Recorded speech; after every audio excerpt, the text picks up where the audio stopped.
If you're so smart, then pay your own bills.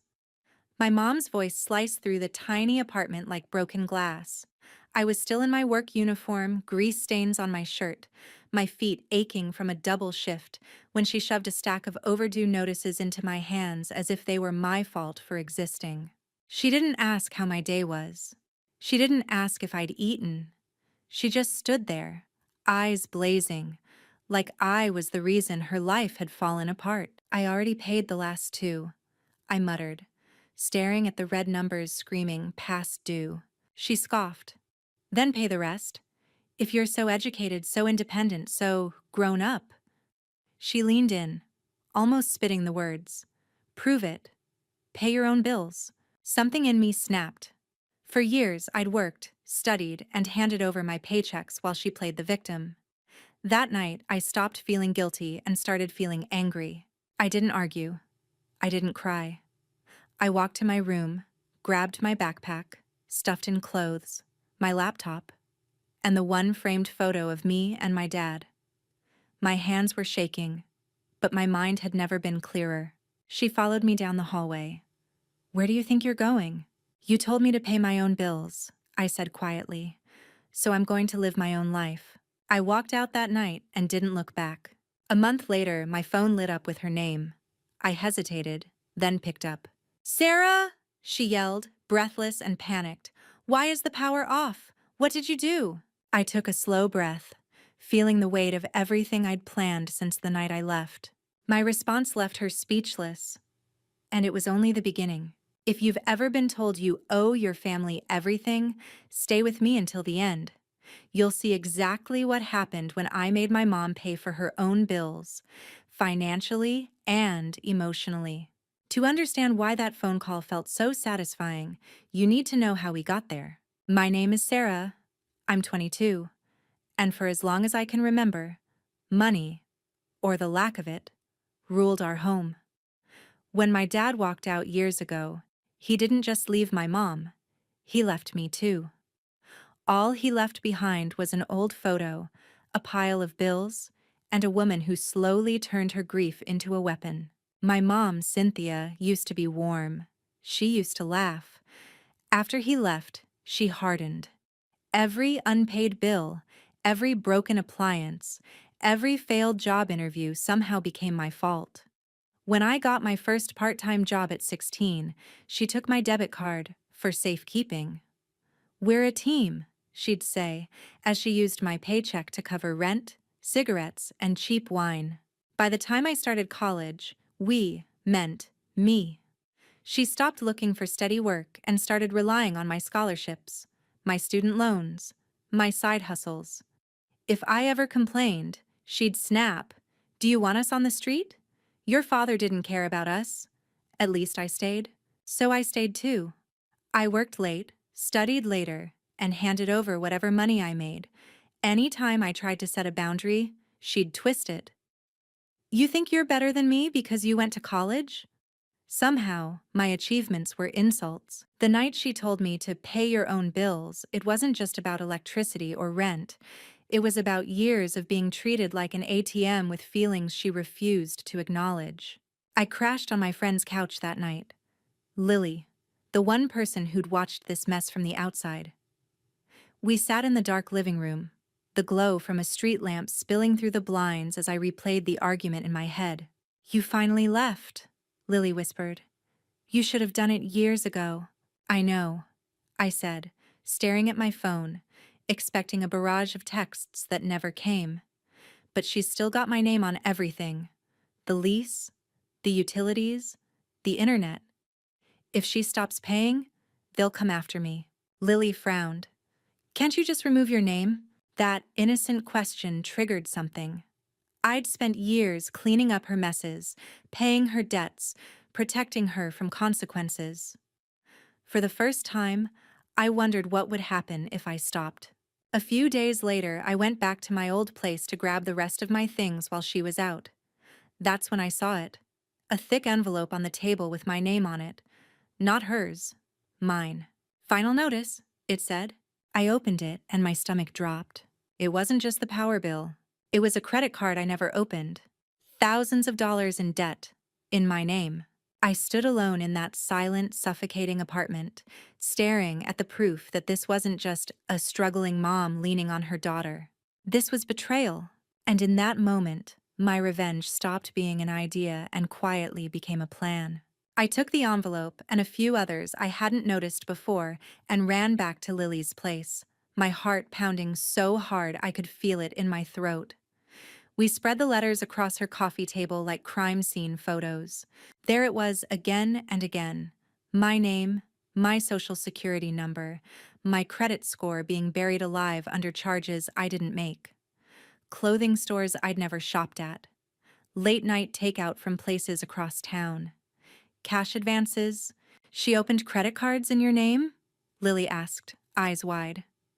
Sarah, this is identity theft. This is illegal. She's my mom, I whispered. But even as I said it, the words felt weak and pathetic. I remembered all the times she'd waved away letters saying, just junk mail. All the times she'd made me sign routine forms without letting me read them. All the times she'd snapped, "You don't trust me?" if I asked too many questions. I trusted her because she was my mother.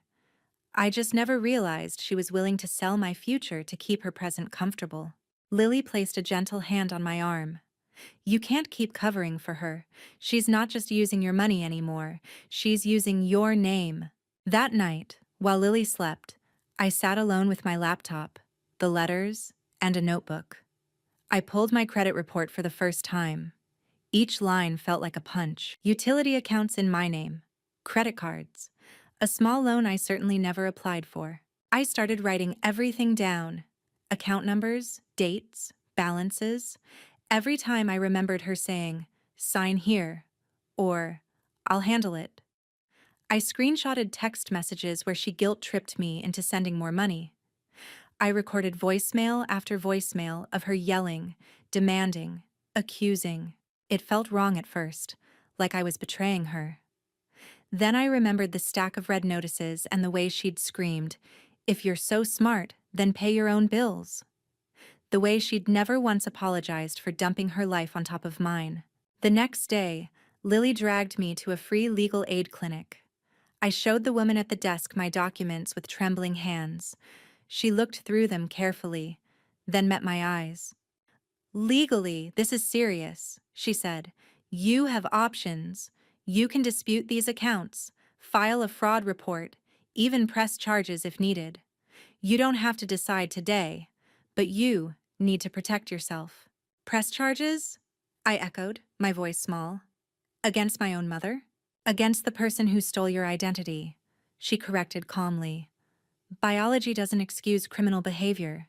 I walked out shaking, but something inside me had shifted. For years, my mom had hidden behind the word family like it was a shield. She thought it made her untouchable. That night, I closed my personal bank account and opened a new one at a different bank. I changed my direct deposit information at work. I called the utility companies and told them to remove me from everything tied to her address. For the electricity, the woman on the phone said, "If your name is removed, the remaining account holder will be fully responsible. If the balance goes unpaid, service will be disconnected." "Please note that," I replied. "I won't be making any more payments on that account." "Understood," she said. I hung up and stared at my phone for a long time. This wasn't a tantrum. This wasn't me being selfish or ungrateful like she always said. This was me cutting the cord she'd wrapped around my neck for years. Lily watched me from the doorway. "How do you feel?" she asked. "Scared," I admitted. But for the first time, I also feel like I'm not the one about to get burned. I knew the bills would come due soon. The power, the rent, the credit cards. And this time, when everything crashed down, she wouldn't be able to shove the rubble onto me. She wanted me to pay my own bills. Fine. I decided she was finally going to pay hers. Roughly a month after I left, my life was starting to feel mine. I had picked up extra shifts, found a cheap room to rent so I wasn't on Lily's couch forever, and slowly started crawling out from under the debt mountain my mom had built in my name. I'd disputed the fraudulent credit accounts, placed alerts on my file, and kept every single piece of proof against her in a neat, terrifying folder. But there was one thing I hadn't done. I hadn't called her. I saw her missed calls. I read her text messages without responding. Where are you? You can't ignore me forever. So now you think you're too good for your own mother? Each one added another brick to the wall forming between us. Then, one evening, as I was folding uniforms on my bed after a shift, my phone buzzed again. This time, it was a call. Her name flashed on the screen. I almost ignored it. Then I remembered the utility call I'd made weeks ago, and curiosity won. I answered. Sarah, she shouted immediately. What did you do? Why is the power off? The whole apartment is dark.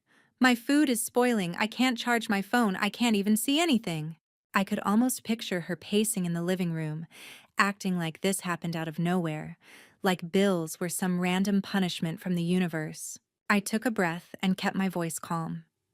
Did you pay the electric bill? Don't start with me, she snapped. You always handled it.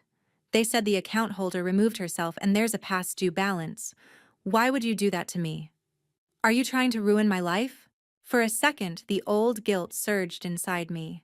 The part of me that wanted to rush over there with my card, swipe again, fix it all, apologize for even daring to leave. Then I thought of the envelopes. The fraud. My gutted credit score. Her screaming at me with those overdue notices in my face telling me to pay your own bills. I didn't do anything to you, I said slowly. I just stopped paying for you. Silence. What is that supposed to mean? She demanded.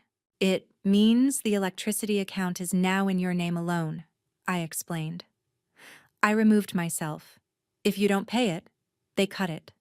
That's how it works. I'm not your cosigner. I'm not your guarantor. And I'm not your backup plan anymore. You ungrateful child, she hissed. After everything I've sacrificed for you, you're just going to abandon me in the dark? You didn't sacrifice for me, I corrected, my voice shaking but steady.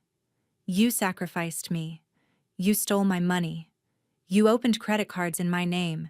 You wrecked my credit. You made me responsible for your life, and then blamed me every time it wasn't good enough. That's not true! I'm your mother! She screamed, as if that word erased every fact. I have copies of everything, I replied quietly. The accounts, the signatures, the statements. I've already started disputing them. I talked to legal aid. This isn't just family drama anymore. She went dead silent. Sarah, she finally whispered, her voice suddenly small. You wouldn't turn on me like that. You wouldn't drag strangers into our business. Our business? I repeated. You turned it into my business when you put everything in my name. Breathing hard, she tried one last weapon. If you tell anyone, I'll make sure the whole family hears how you abandoned me. They'll all know how selfish you are. I almost laughed. Good, I said. Because I'm done being the secret you hide your behavior behind. If you want to talk to them, we'll all talk. With proof. The line crackled with her stunned silence. For the first time in my life, I wasn't begging her to calm down. I wasn't apologizing just to end the fight. I was the calm one, and she was the one spiraling. Get used to it, I added quietly. The power going off? That's just the first bill coming due. I ended the call before she could respond, my heart racing, my hands trembling. It felt like jumping off a cliff and realizing, midair, that you might actually land on your feet. My revenge wasn't setting her on fire. It was refusing to put myself out to keep her warm. But I knew her. She wouldn't go down quietly. And I was right. Because the next time she called, she didn't call just to scream. She called to threaten me. The texts came first. You're destroying me. I raised you alone, and this is how you repay me. If you don't fix this, I'll make sure everyone knows what you did. I ignored them until one message made my stomach twist. I told your aunt you stole from me. There it was. A familiar pattern? If she couldn't control me, she'd control the narrative about me. Not this time. My aunt called the next day, full of righteous anger. Sarah, How could you take money from your own mother and then walk out on her? She's sitting there in the dark because of you. I let her rant. Then I said calmly, have you seen any of the bills? Any of the accounts? Any proof?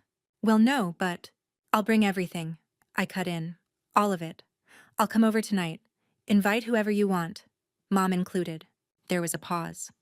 Fine. That evening, I walked into my aunt's house with my folder tucked under my arm. My mom was already there, sitting on the couch, looking small and fragile, wrapped in a sweater like she was the victim in all of this. She didn't look at me. My aunt stood up. Sarah, this has gone far enough. Your mother is ashamed to even share how bad it is. You owe her. I opened the folder and calmly placed a stack of papers on the coffee table. I owe her the truth, I said. Electric bills in my name, credit card statements, the personal loan application with my information, and what was clearly my mother's handwriting pretending to be mine. My credit report, page after page. Read the names on the accounts, I said quietly. My aunt picked up a paper, frowning. This is in your name. Every single one, I said. Opened, used, and ignored. Not by me. I was in class. I was at work. I didn't even know these existed until I moved out. My mom shot to her feet. You ungrateful snake, she hissed, digging through my private papers, trying to make me look bad. You did that yourself, I said, cutting her off. My voice was shaking, but I didn't stop. You told me to pay my own bills while secretly putting yours in my name. That's not parenting. That's exploitation. My aunt's face went pale as she flipped through more pages. Cynthia? Is this true? My mom's mask cracked. We're family, she snapped. Kids help their parents. You wouldn't understand. You had a husband who stayed. So you decided your daughter's future was your emergency fund? My aunt shot back, voice trembling with anger now. But not at me. Mom glared at me, voice low and venomous. You went to strangers? Lawyers? You think they care about you? When they're done, they'll leave. But I'm your blood. And blood doesn't give you the right to bleed me dry, I replied. I reached into the folder one more time and pulled out the final document, a printed email thread. These are my disputes with the credit agencies, I said. And this is the fraud report I filed. I listed the accounts opened without my consent and the person who opened them. My aunt read, eyes widening. You named her. I had to, I said quietly.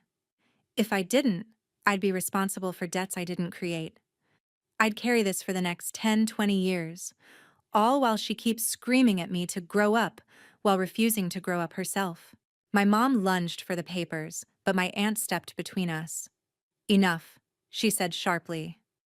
You lied to us, Cynthia. You told us she abandoned you, that she stole from you. She did, my mom insisted. She stole my chance at a better life. No, I interrupted. Dad walking out took that. Your choices after that are on you. The doorbell rang. My aunt frowned. Who else is coming? I asked the landlord to stop by, I said, my heart hammering. He's been trying to reach me about the lease. The landlord stepped in, awkward but firm. Evening, I won't stay long. I just needed to confirm.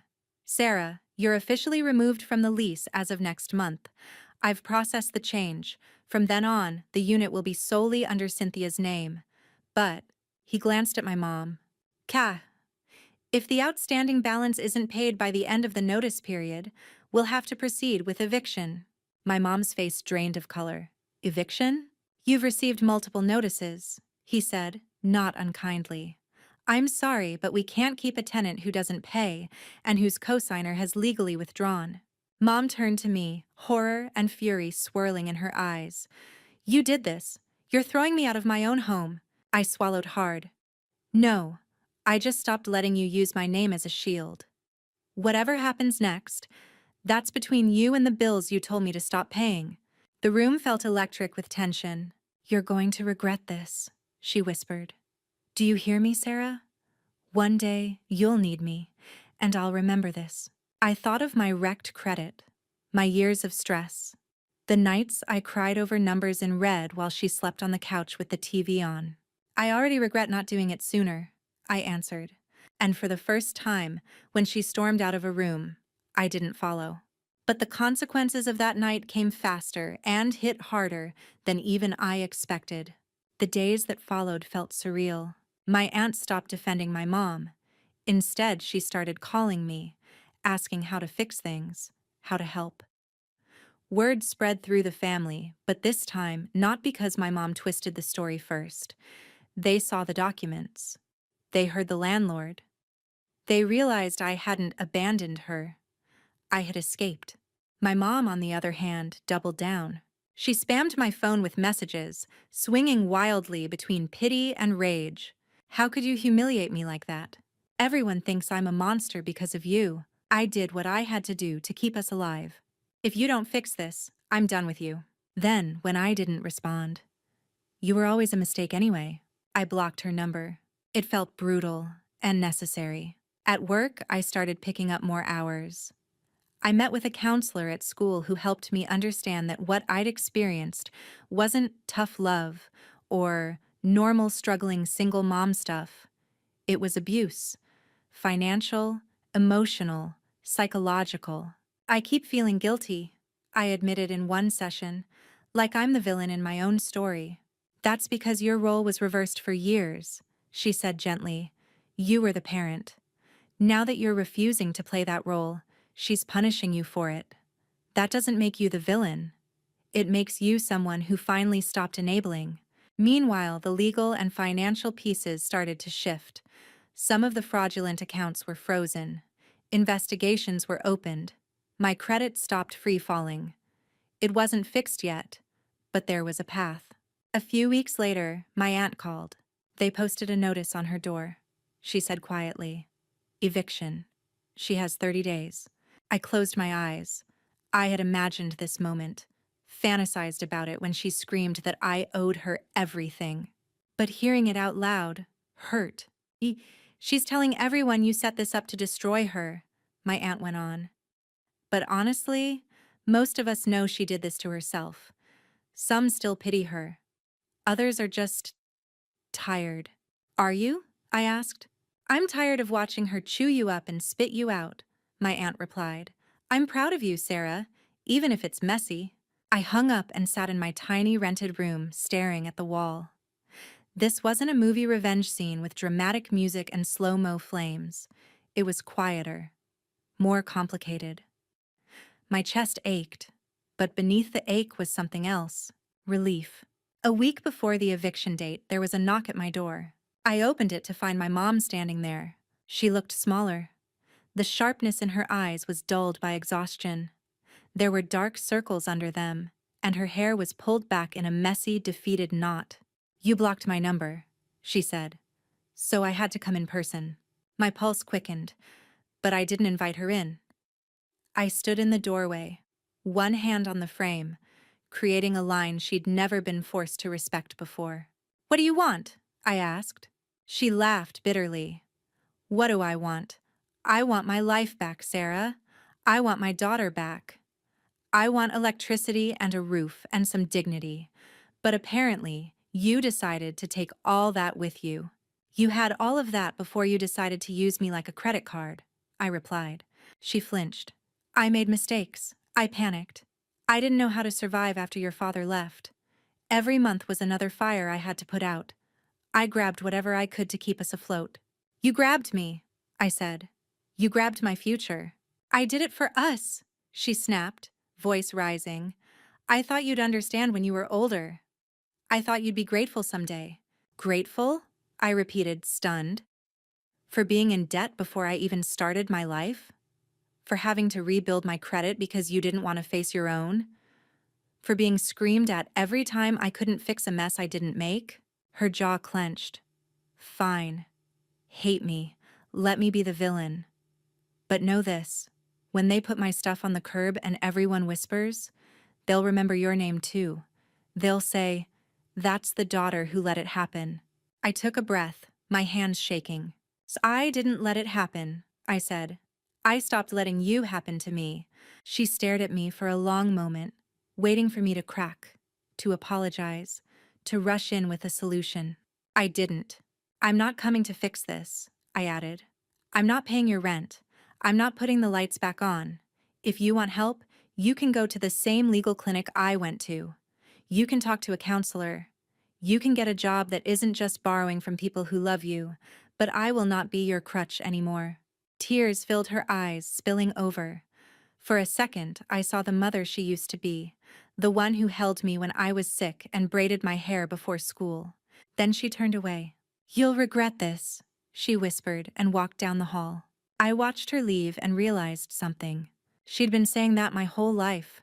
This time, I didn't believe her. But our story wasn't over yet, because the day they actually came to clear out the apartment, she called me one last time. And this time, I picked up. The eviction day fell on a gray, heavy morning. I knew the date, but I hadn't planned on going anywhere near that building. Then my phone rang. Unknown number. I almost let it go to voicemail, but something in my gut told me to answer. "Hello? Sarah?" It was my mom's voice, but weaker, like the fight had been drained out of it. "It's me. I'm using the neighbor's phone. They're here." I pictured the scene without needing to see it. Movers, a sheriff, maybe the landlord. Boxes on the sidewalk. Neighbors peeking out through blinds, pretending not to stare. I stayed silent. "They're putting my things on the curb," she continued. "Our couch, your old dresser, the kitchen table, everything." They were her things now, not ours. That mattered. "I just thought," she said, a bitter laugh in her voice, "you might want to see the result of your big, smart girl decisions." I closed my eyes. "You mean the result of your own?" Silence stretched between us. "Are you happy now?" she finally asked. "You got your revenge. The power's off. The bills are in my name. I'm losing the apartment. You win." I thought about that for a long moment. "This was never about winning," I said. "It was about surviving." "I didn't burn your life down, Mom. I just stopped holding up the parts you refused to touch." "You could have helped," she whispered. "You could have fixed it." "I did help," I replied. "For years. With money. With time. With my mental health. You never called that help. You called it what you owe me. The moment I asked for balance, you called me selfish. The moment I left, you called me ungrateful. The moment I protected myself, you called it revenge." "Isn't it?" she pushed. "Admit it. You liked hearing the panic in my voice when the power went out." I swallowed. "Yeah," I said honestly. "Part of me did. Part of me needed you to feel even a fraction of the fear I felt every time you slammed another bill on the table and told me to fix it. But the difference is, when the lights went out for you, you still had options. You're an adult. You can work. You can get help. When the lights went out for me, I was a kid, and you were the one flipping the switch." She didn't answer. "Where will you go?" I asked quietly. "I don't know," she muttered. "Your aunt offered to let me stay for a while, but she made it clear she's not paying my debts. Everyone suddenly grew a backbone after your little presentation." She spat the word like poison. "They look at me differently now." "That's not my fault either," I said. "That's what truth does." I heard muffled voices in the background. Someone saying, "Ma'am, we need you to sign this." Her ragged breathing. "Why are you really calling me?" I asked. There was a long pause. "Because I wanted to ask." Her voice broke. "Is there any part of you that still loves me?" The question punched through every shield I'd built. I leaned against the wall, tears pricking my eyes. I thought about bedtime stories, scraped knees, and birthday cakes.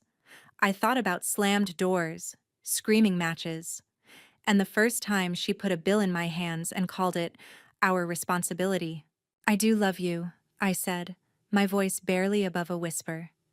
"That's what makes all of this so painful. If I didn't love you, walking away would have been easy." "Then why?" she sobbed. "Did you let it get this far?" "Because loving you doesn't mean letting you destroy me," I replied. "And it doesn't mean erasing what you did.